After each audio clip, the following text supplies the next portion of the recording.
Saverius Hadirudiatmo atau FX Rudi adalah kader setia Partai Demokrasi Indonesia Perjuangan atau PDIP.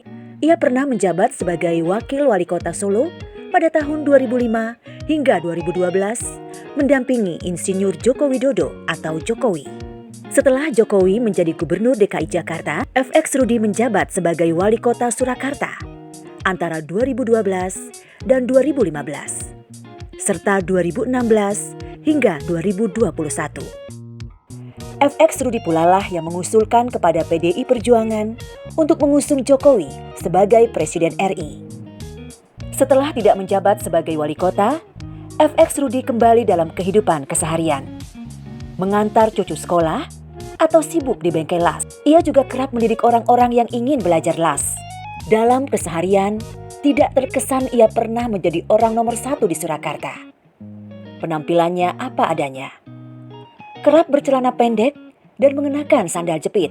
Sebagai kader partai, ia tetap loyal dan selalu ingin memberikan yang terbaik untuk partai. Namun demikian, tidak jarang ia berbeda pendapat dengan kader partai lainnya yang merasa mendapat mandat lebih besar. Salah satunya dengan kader PDIP yang wakil Ketua Komisi 7 DPR RI, Bambang Wuryanto, alias Bambang Pacul. Masalahnya, FX Rudi terang-terangan menyatakan mendukung Gubernur Jawa Tengah, Ganjar Pranowo, untuk mencalonkan diri menjadi calon presiden tahun 2024.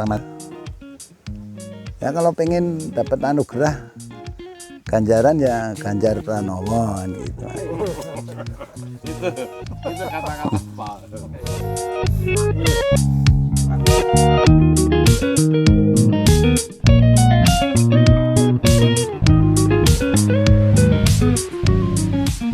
Setengah 4 saya mesti udah bangun, jam 4 keluar. Nanti setengah 6 sampai rumah. Istirahat sebentar, mandi, ngantar cucu.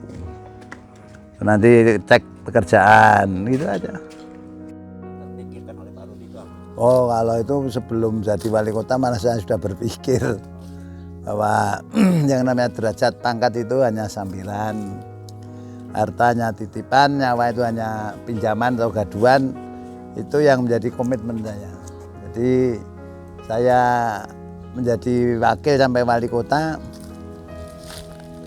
harus punya prinsip, punya sikap dan punya komitmen. Prinsip untuk berjuang meraih sebuah kekuasaan, atas untuk sikapnya melayani, komitmennya mensejahterakan rakyat. Setelah selesai dari wali kota saya juga tidak pernah merasa malu jadi tukang las, menata pinggir Bengawan Solo. Ini inisiatif sendiri untuk kepentingan masyarakat banyak dan saya tidak mengambil untung apapun. Dan ini biaya sendiri dan bagian besar barang bekas gitu aja yang kita tata di sini. Dan sekarang ini untuk menjadi tempat ya bukan wisata ya, untuk ya menjadi tempat tujuan untuk masyarakat. Ini tadi habis selesai teman-teman reuni SD mana enggak tahu, SD Sumber atau mana, baru selesai. Dan setiap Sabtu, Jumat Sabtu ini sementara baru kita coba untuk live musik. Kegiatan sehari-hari ya antar sekolah cucu, jemput, ngajari teman-teman kelas biar bisa mencari nafkah sendiri, sehingga hidup ini harus bermanfaat bagi orang lain. Intinya itu saja. Pak, soal ngelas itu kenapa harus ngelas, Pak?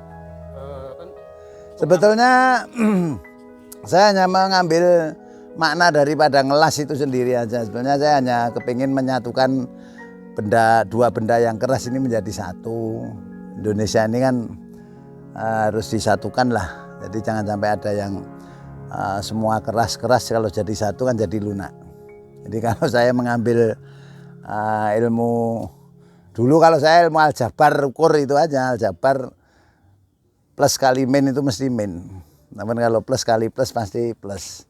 Min kali min pasti plus. Nah ini yang kita ambil untuk ngelas. Ngelas adalah sebuah tujuan utama adalah menyatukan dua benda yang keras jadi dua, ini kita satukan supaya jadi satu untuk membangun Solo membangun Indonesia lah tentunya seperti itu. Boleh dibilang ini filosofi Pak. Filosofi saya saja. Jadi sudah berapa tukang las yang keluar dari ini? Oh ya lumayan lah. Ya, yang tadinya laden tukang batu bisa ngelas, membuat pagar, membuat pintu, halaman itu ya kita nggak pernah menghitung. Siapa yang mau belajar kita belikan mesin dan alatnya untuk ngelas. Ilmu ngelas itu dari mana? Wah saya jadi buruh 23 tahun. Di Konimek kan 23 tahun saya. Dan pengetahuan saya bisa ngelas itu ya di Konimek. Karena dulu tidak ada yang bisa ngelas. Saya ditawari oleh Pak Jun yang waktu itu manajernya namanya Pak Karolus untuk ditanya bisa ngelas enggak? Bisa ya, belajar seminggu ya matanya jeles dulu. Kalau tidur berepes milih dan seperti kena pasir, namun setelah seminggu bisa ngelas dan seterusnya sampai sekarang saya bisa ngelas. Ya ketika dia ngomong bisa itu memang sudah benar-benar bisa atau cuma anu aja? Oh ya kalau saya mana sih pekerjaan yang orang tidak bisa.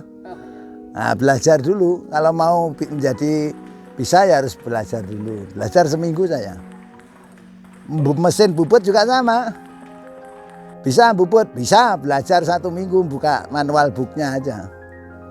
Bisa semua ngelas. Bubut, miling, ya, kerap itu sudah di Konimek semua ilmu saya yang saya dapatkan. Dari Konimek, ujuk-ujuk nih PDIP. Loh lah saya kan tahun 2000, kalau dari PDI saya 77 saya menjadi PDI Segi Lima kok. 82 saya sudah menjadi pengurus di tingkat kelurahan. Terus lantas 87 saya menjadi sekretaris Komcat, 92 saya menjadi sekretaris Komcat, 96 saya jadi ketua PAC, 2000 saya jadi ketua DPC sampai sekarang. Jadi saya belum pernah menjadi anggota partai lain kecuali PDI Segi Lima sampai dengan PDI Perjuangan saya tidak pernah berpindah kemana-mana. Cuma dari perjuangan ya, waktu PDI lama? Lah ya perjuangan semua. Teman-teman PDI lama kalau kita rapat ditungguin Babinsa, Babin Kamtipmas. Itu biasa kalau rapat masih Segi Lima itu orang hanya 8, 10, 15 namun tujuan utamanya bagaimana untuk bisa menunjukkan bahwa PDI masih ada. Nah kebetulan PDI digempur oleh Orde Baru, reformasi PDI menjadi PDI Perjuangan. Tetapi ya kembali lagi, ketika PDI ini ibaratnya orang berdiri aja susah, begitu diberi kemenangan berlari tidak mau berhenti, ya, akhirnya banyak yang terjerat korupsi. Nah, ini yang mesti harus jadi pengalaman hidup dan pengalaman berorganisasi. Jadi perjuangan itu adalah sesuatu yang harus kita capai untuk kesejahteraan rakyat, bukan kesejahteraan diri sendiri. Rudi, Ya. biasanya jabatan itu membuat orang nagih. Setelah wali kota dia pengen naik terus. Saya enggak lah. Saya derajat pangkat usampiran kalau Tuhan belum memberikan jabatan itu ya enggak akan dapat lah. Akan dapat mau istilahnya mau mencalonkan berulang kali kalau Tuhan tidak menghendaki ya enggak dapat.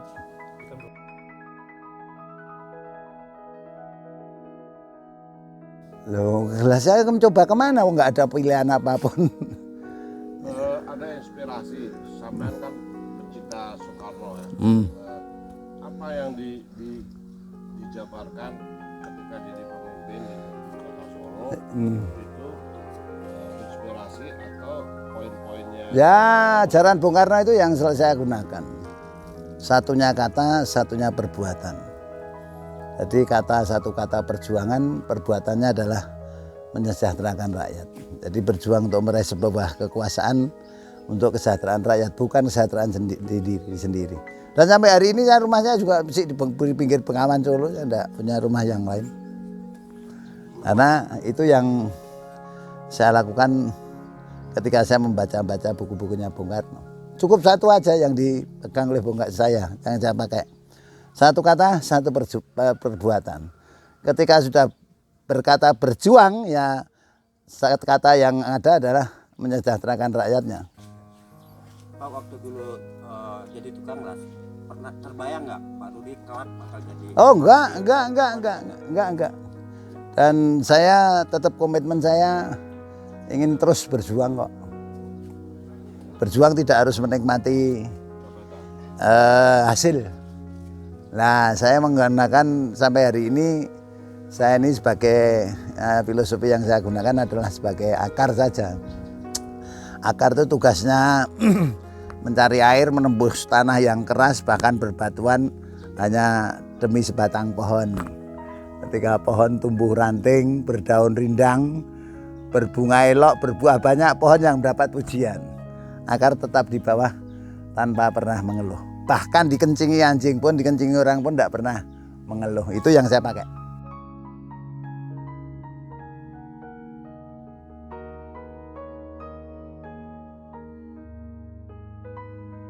Nah, ini kok Pak Rudi malah kesannya sebagai politikus kontroversial. Ini kan saya melihat dari media. Kontroversial di mana?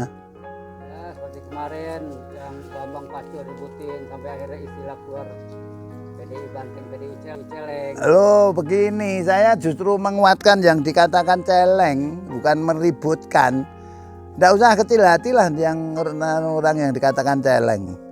Ya diambil positifnya aja, celeng itu kan jalannya lurus terus. Tidak pernah menengok kanan kiri. Ya lebih baik dikatakan banteng celeng daripada banteng celengan. Kalau banteng celeng itu kan berjuang tegak lurus, apa perintah ketua umum itu hukumnya wajib dilaksanakan dan dimenangkan. Itu aja. Tidak usah berkecil hati dikatakan celeng. Semua ciptaan Tuhan itu baik adanya. Termasuk celeng itu ya baik. Yang sana mengklaim perintah ketua umum juga ya. Yang mana? Seolah-olah. Seolah-olah. Ibu itu tidak pernah perintah-perintah kayak begitu. Instruksinya semua kader tidak boleh bicara masalah capres, cawapres, itu aja. Indikasinya tadi kelihatannya Pak Rudi justru Apa mancing-mancing ya? Hah? mendorong kayaknya. Loh, kalau saya mau mendorong, kalau Mbak Mega nggak merestui juga nggak jadi. Dulu saya dorong Pak Jokowi, Mbak Mega dan kanan kiri yang masih belum menyetujui ya masih alot. Kemudian akhirnya disetujui bisa 2 periode gitu aja. Ya kalau pengen dapat anugerah ganjaran ya Ganjar Pranowo gitu. Itu. Nah, dulu Menerjemahkan ini gimana soal persahabatan yang Loh kita itu yang namanya berteman itu saya mestinya menyampaikan untuk selamanya. Tetapi harus tahu diri. Karena beliau itu sudah menjadi presiden yang diurus itu 17.000 lebih pulau yang ada di Indonesia. Ya sehingga saya tidak perlu harus merekon-rekoni dan sebagainya. Ya kalau bisa memberikan masukan kita berikan, gitu-gitu aja. Namun tidak ada istilah-istilah saya tidak akur dengan Pak Jokowi. Jadi manfaatkan orang lain aja menurut saya. Saya tidak pernah punya pemikiran negatif terhadap Pak Jokowi. Pak Jokowi baik. Ya kalau pengen selamat Widodo nering Sambikolo ya kemarin itu presidennya Jokowi Widodo itu kan selesai. Pak, masih ada nggak warga yang mengeluh langsung ke Pak Rudi? Setiap pagi masih sama. Jadi 5:30 itu saya sudah ada tamu. Warga mengeluh begini begitu ya sepanjang saya mampu pasti saya jalankan. Tidak ada yang tak tolak. Misalnya soal apa yang Pendidikan, kesehatan, rumahnya tidak layak huni, itu tidak punya pekerjaan, minta modal, itu biasa, itu sudah kami lakukan dari awal. Kalau bisa saya langsung selesaikan sekali ya langsung kita selesaikan. Tetapi kalau mengatasnamakan organisasi saya minta untuk ketemu anak ranting dulu, ranting PAC baru ke saya. Tetap tak terima, coba kamu ke pengurus anak ranting sana. Nek ngaku orang PDI kan begitu. Ya bukannya saya yang mau saya urusi orang PDI saja enggak. Kalau sudah ngomong saya orang PDI ya kamu ini. Ya ikuti struktur. Nek enggak ya enggak pernah saya tanya. Masalahnya apa yang harus saya selesaikan itu aja. Yang paling berat mereka bertanya atau meminta soal apa, Pak? Ya sekolah sama kesehatan karena banyak orang enggak mampu kan sekolahnya banyak yang di swasta toh. Karena nilainya enggak masuk di negeri. Jadi nggak pernah orang tahu. Nah sekarang bisa diulang. Diklarifikasi. Jadi kalau pertama kali dengan Pak Jokowi, saya selalu sampaikan, pengusaha mau jadi wali kota itu apa toh yang mau dicari? Kalau cari duit nggak ada, yang ada pelayanan. Nah sehingga pada saat itu saya menyampaikan pada beliau bahwa tugas kita adalah melayani rakyat, menyejahterakan rakyat. Ya udah bagi tugas.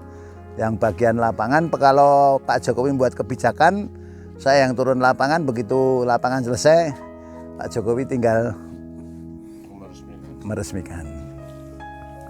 Dan sampai ketika beliau mau mencalonkan presiden, Wali kota gubernur dulu. Gubernur sampai dengan presiden, saya sampaikan komitmennya tetap dijaga, melayani bukan menguasai. Nah itu yang harus dijaga lah. Untuk itu sampai dengan hari ini pun saya juga tidak ada istilah. Ya kalau sekarang saya tidak bisa ke sana karena aksesnya protokolernya di swab dan sebagainya ini ya saya juga jaga diri lah. Jangan sampai nanti saya membawa virus ke sana nggak ketahuan kan jadi repot juga.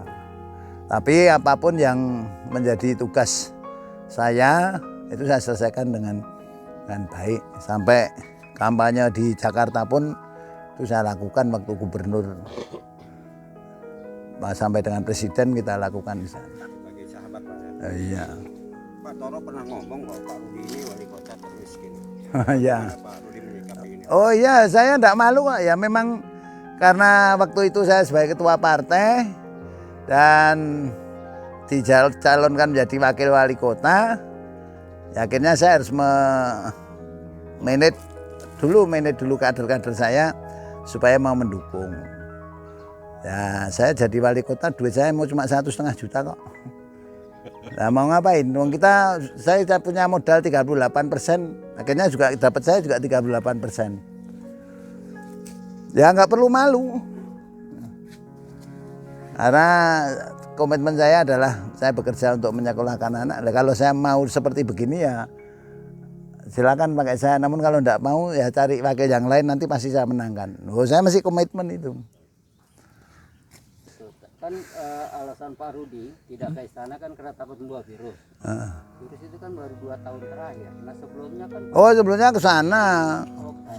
Iya.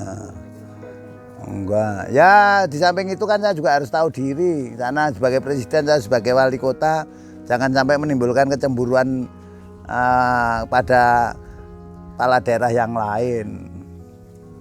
Ya tetap struktural. Ya struktur saya tetap kalau tidak ada perintah ke sana ya tidak ke sana. Namun kalau ada yang penting saya harus ke sana, saya minta waktu bertemu dengan beliau. Ada dalam politik kan gini ya, ini bahasa Inggrisnya ya, artinya the winner take all. The winner can get everything he want. Gitu. Jadi dia bisa ngasih apa aja tuh yang dia mau. Oh iya, namun kan jangan sampai beliau ngasih saya kepala daerah yang lain cemburu. Nah, itu harus dijaga dan bekerja harus menggunakan rasa. Karena kalau beliau ini lagi jadi wali kota, itu kalau ada harus yang dibutuhkan Solo itu harus ke departemen A atau B, ya dia jalan sendiri. Saya jalan sendiri, nggak datang sendiri ke. Sana presentasi ini loh, Solo tuh butuh ini, tolong dari departemen ini dong bangun minta. Dari kementerian itu saya datang sendiri. Dan nggak perlu pakai teman-teman lain, langsung presentasi ini butuhnya segini. Ya nanti kalau sudah dok anggaran baru dinasnya saya ajak ke sana. Dan saya orang yang tidak pernah mau minta setoran dan diberi setoran. Dan tidak pernah jual beli jabatan di Solo. Mulai dari kepala sekolah sampai sekda itu kalau diangkat juga nggak pernah mengeluarkan uang 1 sen pun.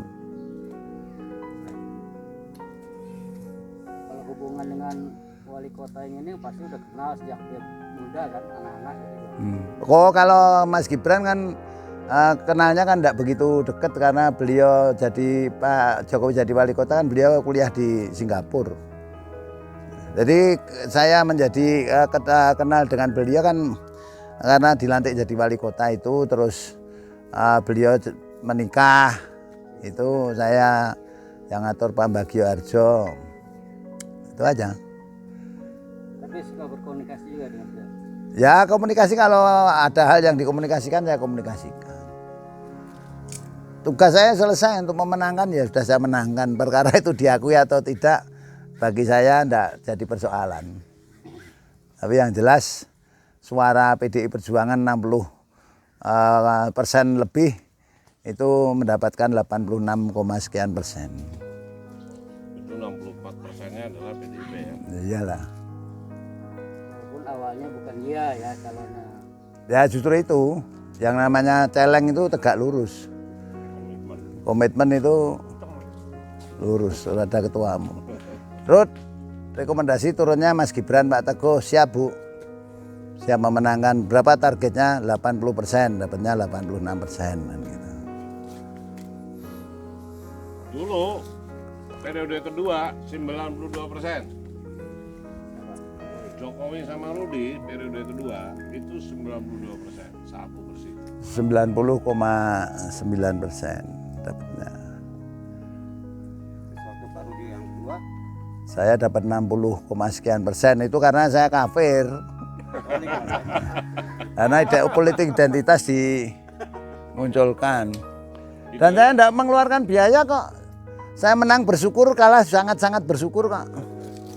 Kita aja tidak apa-apa Tera. Saya tidak pakai modal nih itu. Tidak pakai modal apapun. Saksi aja saya minta Mas Taufik kok, almarhum, untuk bayar saksi. Dulu motivasi mencalonkan apa? Melayani. Supaya rakyat miskin jadi tidak miskin gitu aja. Setelah menjabat di Sukabumi itu masih ada. Ya mungkin beliau menilai bahwa saya tidak mengedepankan keyakinan saya, justru bantuan-bantuan yang untuk masjid-masjid, yang untuk kepentingan-kepentingan umat Islam itu lebih saya prioritaskan. Bukan saya mengesampingkan Kristen Katoliknya, enggak, proporsional lah. Oke Mas Rudi, terakhir nih Pak Rudi lah. Ya, harapannya terhadap pimpinan di Solo sekarang ini apa? Ya harapannya satu, bisa meneruskan apa yang dianggap beliau baik itu diteruskan. Yang paling utama adalah mewujudkan masyarakat yang waras. Waras itu artinya W-nya itu warganya ane ayem, ere rezekine ane akeh, sehat.